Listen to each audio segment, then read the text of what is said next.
It feels very exclusive. You don't see tourists, and there are a lot of people dressed up or in their work attire. I just loved it there. I had to go in every time.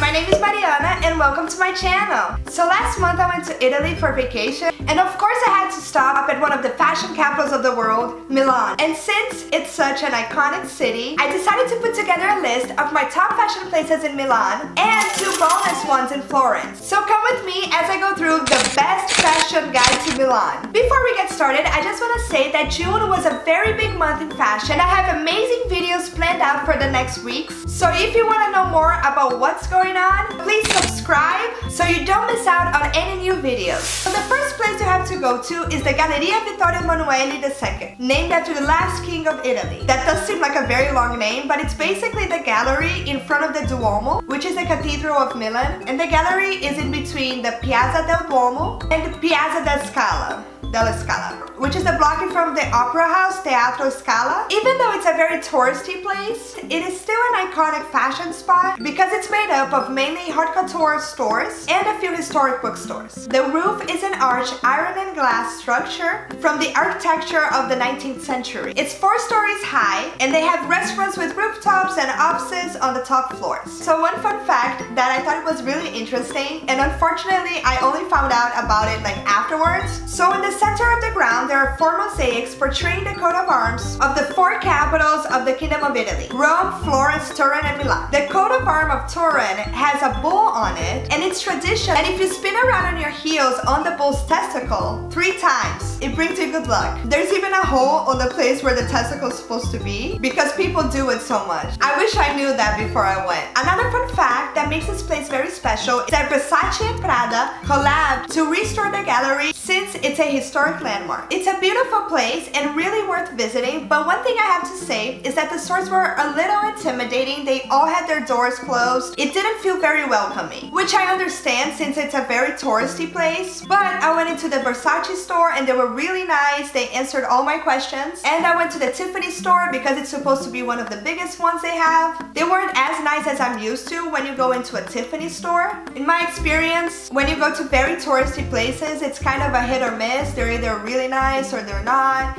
so you never know. If you want to go shopping, along the side of the entrance of the Galleria, there's the Corso Vittorio Emanuele, which is one of the most visited streets, and also in front of the Duomo, the cathedral, there's a street called Via Torino, where they have more popular and fast fashion brands like H&M or Guess, and they also have more trendy ones like Desigual. And the stores are pretty much what you see at malls, but the highlight is that many areas it's pedestrian only, so you see a lot of local artists performing. I saw a woman singing opera, another guy playing a piano, and a guy playing a guitar. So it's very inspiring to see so much talent just as we walk around.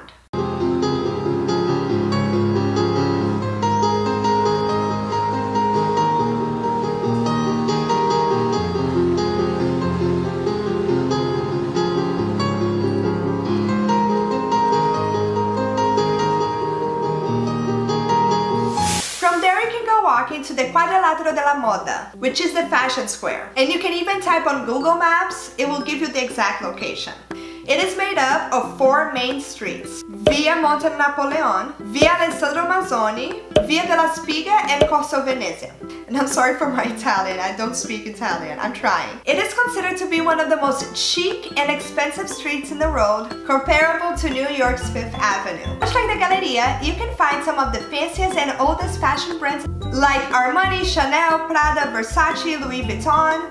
But the stores are huge and you actually see people shopping there. And another thing that I thought was really interesting, the brands had departments that I didn't even know they worked with, that you don't usually see. Like for example, Armani has a whole store of furniture and a hotel. Or like Dolce & Gabbana, which has a family store where you can get matching outfits with your kids. Thought that was really cute. Talking about Dolce & Gabbana, one of my favorite places in Milan is the Dolce & Gabbana Martini bar, which is like a bar, cafe, lounge sort of thing. Right in the middle of the Dolce & Gabbana stores, there's like this hidden area. Obviously, it's a collab between Dolce & Gabbana and Martini. It's very like relaxed and fabulous at the same time. When I think about how they have so many runways there, and the design is very chic. They have food, drinks, and coffee.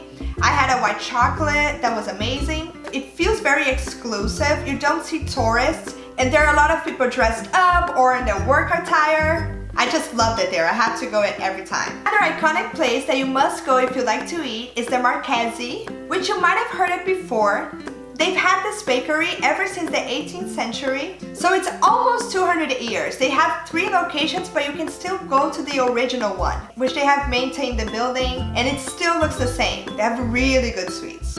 If you're interested in checking out fashion schools, of course they have lots of them around. In the Quadrilatero della Moda, I decided to go to this fashion institute called Marangoni because I've heard designers hire their interns from the school, and they did have English tours. So if you're interested in doing a course, they have a lot of information. Just call them or any school that you like and see what are their times, because they don't have it all the time. Make sure to check on their schedule. The last spot in the Quadrilatero della Moda, the fashion square, is the Palazzo Morando, which is an elegant 18th century palace that is a museum divided into 2 sections. And when you Google Fashion Museum Milan, that's the first thing that shows up. One part is of paintings and art pieces that tell the history of Milan, but the other section, which is the one I was really interested in, is a venue that they have for only fashion related exhibitions. They change this all the time, but there will always be something about fashion. This time was the Outfit 900, the exhibition catalog, which was clothes from locals donated from various decades.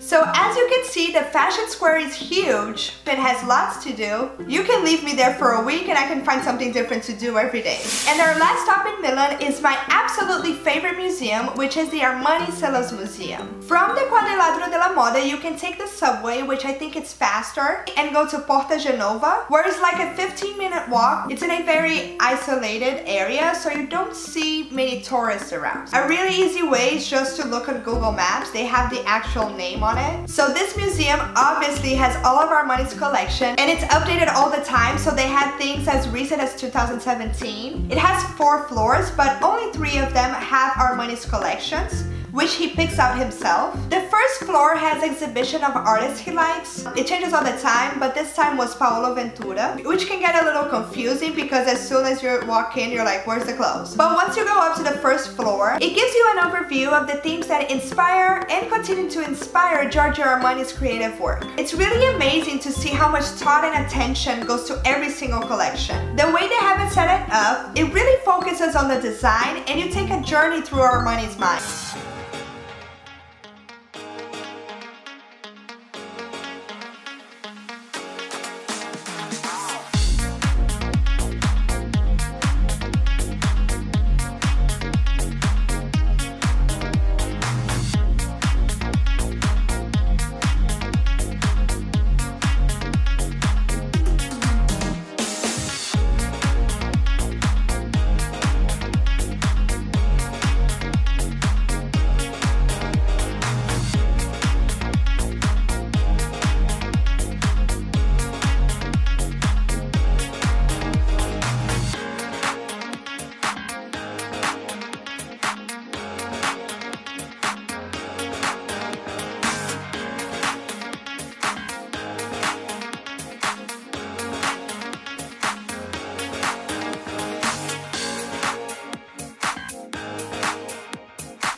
They have a digital archive on the last floor, and they also have a little cafe, so you can spend the whole day there. They have the offices of Armani in the building in front of it, So you see a lot of people that actually work for Armani walking around. It's definitely one of my favorite places in Milan. Now let's talk about the two oldest places, which granted, it's in Florence, it's not in Milan, but if you're not going to Florence already, it's worth taking the train for a one-day trip. The train ride from Milan to Florence is about 1 hour 45 minutes long, and it's a very pleasant ride. And there you'll be able to go to two fashion museums, the Ferragamo and the Gucci Garden. They are in the same building. The Ferragamo Museum is a fashion museum dedicated to the life and work of Italian shoe designer Salvatore Ferragamo. The theme they had when I went was the Hollywood side of the brand, which I didn't even want to go in because I already live in California and I was like, I want to see Italian things. So I can't say a lot, but I think it's definitely worth going if you have the time. Okay, so the sun decided to change position. The lighting might be a little weird for the rest of the video, but we'll make it through. So another place that was one of my favorite museums and it was so much fun, it was the Gucci Garden. It's an exhibit of the classic clothes and handbags of Gucci history. It's 3 floors, the first one being the store and the 2 other ones the exhibit. Unfortunately, I wasn't able to film in there, but you can see from the pictures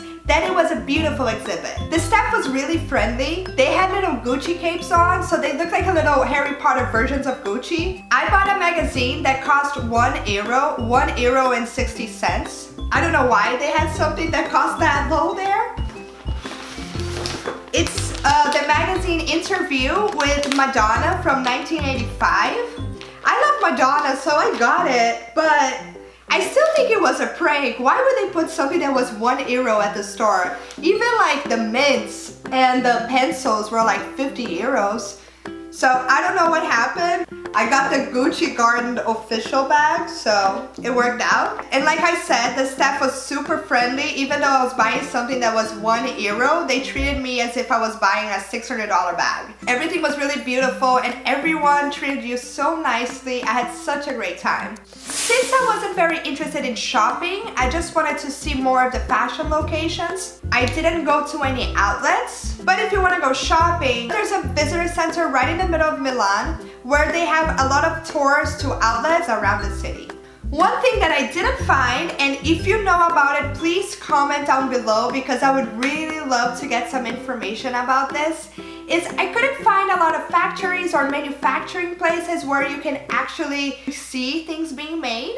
I only found one fashion tour by one company online that they did go to ateliers, but you had to go in a group, they had specific dates, and it ended up not working out. So I don't know, if I didn't do enough research, I don't know, I just think that was the only information that was hard to find. There's also websites where locals do tours with you. You select what type of tour you like and they walk around the city with you. So that's a great option because you can really customize your trip and you can see reviews and you have someone to help you with. Of course, that Milan is a type of city that it really depends what week you go. Every time you go, you're probably gonna have a different experience depending on the season and depending on the week it is. I heard that Design Week, it's a great week if you wanna go on many art tours. So it's a really good idea to see the schedule of the city before you go. I read an article that Donatella said that Milan is a city of secrets. It has a lot of hidden gems. And that's the sensation I got. I think Milan is a city more about the experience of the places where you are and the places that you find. It's not a city about monuments, it's really about enjoying your time and enjoying where you are. Very carpe diem. You see artists performing on the streets all throughout Italy, but I think in Milan it was a little bit more. Everywhere you went, there was someone playing some type of instrument or doing some type of performance. So if you're interested in art and fashion, it's a very inspiring city. I absolutely loved Milan. I absolutely loved Italy. It was my first time and I'm definitely going back as many times as possible. It was so much more than I expected. The food, the people, the cities. I can't wait to go back there. So if you like this video, please like and subscribe and I'll see you on my next journey. Bye!